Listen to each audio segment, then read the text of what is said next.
Na, nahurot na ginagkog paningil tanan. Kini na lang las. Ang pinakagahi yun ako nga panilunon. Si Alimokoy. Grabe ba ilagin mong tuhana.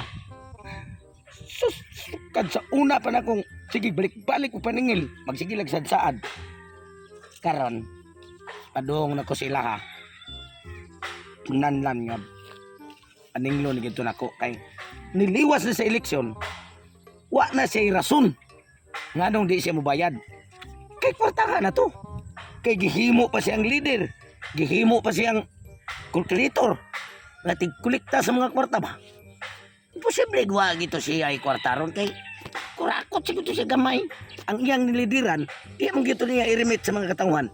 Kay wa kuno kaila ang mga mayor sa padiyang mga presidente diyang iyang gikurapan. Panahon na makabayad siya. Kay di siya mobayad, ang litag wagi siya kwarta, pasin nagmadayon. Ato akong plano nga ang iya ng anak maunay iyang ibayad rin sa kuha. Aw, why problema. Sugot ko kay arang-arangan sa tagnaong si Janine, ang iyang pangalan siyang anak. Kung mautoy ibayad niya, aw, bahala ako yung magbayad sa interes. Kay sige sa kong puna. Aw, siya nga na sige sa kong bagdok. Sige sa kong hatag interes. Kiniging nga lang na Alimokoy. Gahi, gusto ng gahi. Lahuson ko sila.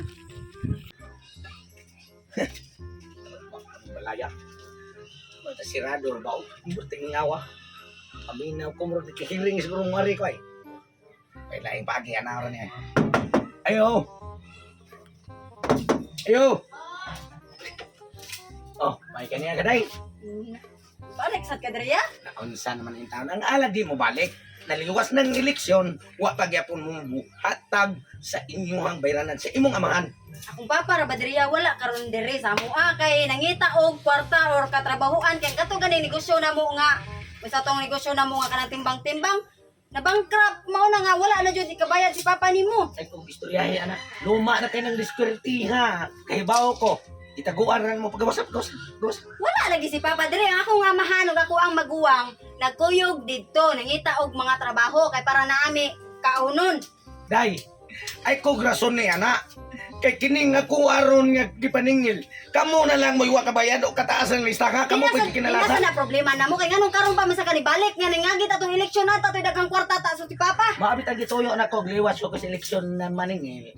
Pero sigurado gyud mo magkabayad kay korupsyon sa itong gamay mo man. Naningil ta kapag eleksyon jud ka nating pangdawat pa sa jud sa kinamangan ba nahurot na pud ang kinamangan. Sa man jud pagawas ni mo papa day ayo tago-tago day. Wala lagi akong papa diri nga nang taguan mato na ako kung papa. Usa pa sa ang akong papa dito mutakas og kanang utang og napalay puy kwarta.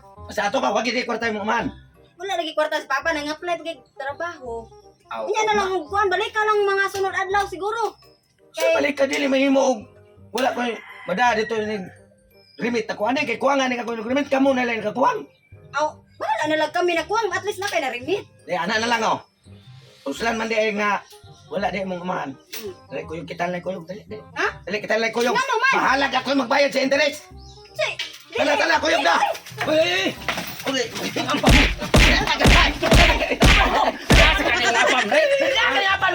Sa kanila Ano lagi ni mong papa?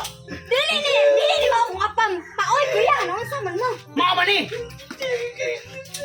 Mama ni mo gina apam rin. Nada sa kanila apam rin. Kisa rin eh. Dili lagi na ako apam lagi pa. Sabi na eh. Kato ning kolektor. Sumangay lang kolektor. Kabuhan na ka. Ang apam man eh. Dili lagi na ang apam lagi. O sa may tibay lang na di na apam. Di na mga apam. Mga magbuhok ko. Mamaog buhok, mamaog height, mamaog naong pero ang akong apam.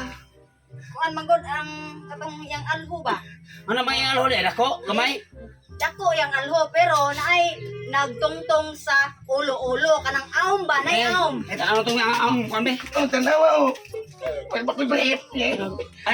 Ay palili sa makita. Dili pa. Ay, di na ko. Dili pa. Ay, kawa. Kulatan lang ko si mama ningo ka wala. Dili ka nang nakaw ka ni sila kay ko nangitag trabaho.